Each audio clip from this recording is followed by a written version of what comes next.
a moment to come up for air. I'm Amy Jackson. I'm a leadership coach and I specialise in working with professionals who are in the mid-levels, messy, complex organisations, and I help them to step up as leaders in those spaces.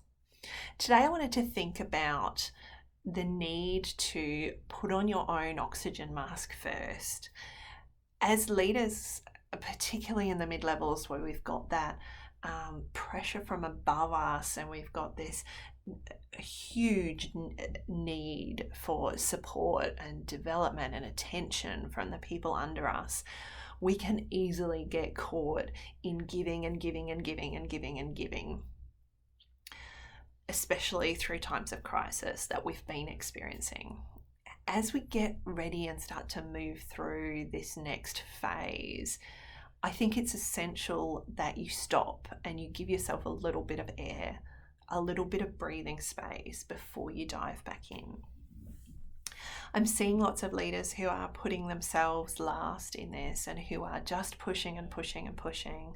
And we've heard lots of talk around about, the mental health risks of this phase that we're heading through. And I want you to think about something really important as a leader at this level.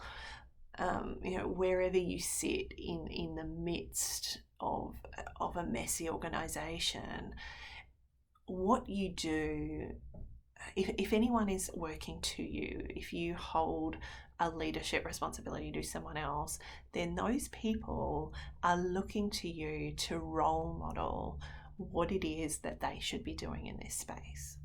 I hear lots of leaders telling their people, I've told my people to take time off. I've told them to get some fresh air. I've told them to go have breaks during the day. I've told them to take a few days off before this next phase happens, which is all good and well. But if as the leader, you are constantly just going and going and going, if you never take any breaks, if you never stop and pause and think yourself, you're not giving permission for those you work with to do the same.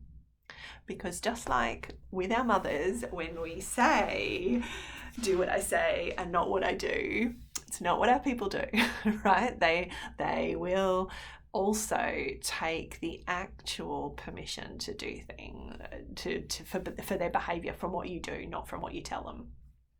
So I want you to be thinking about the importance of taking that oxygen mask for yourself, not just in terms of I need to look after myself so that I'm there for others, but also that I allow others to be there for themselves and to recharge themselves when I do that. The other thing I want you to think about this from is that there's a lull at the moment. There's a lot of tiredness coming out. For those of us here in Australia, our kids are going back to school and we are there's the tiredness from that, of that phase. Maybe that's just me, I don't know. But this phase of the experience for us all, there's a high level of tiredness.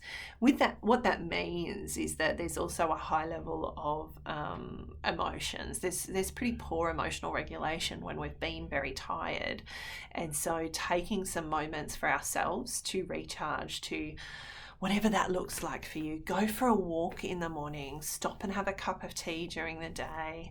Yes, have lunch with someone if you can. But find some tiny ways where you can start to recharge yourself and bring some energy back. And let your team see you do that. Let your stakeholders see you do that. Let the leader above you see you do that. Because it's essential for all of us that we look after our own well-being so that we can be there to support and lead others. So I encourage you to take a moment this week, come up for air in whatever way that means for you. Have a great week and encourage others to do the same. Thanks.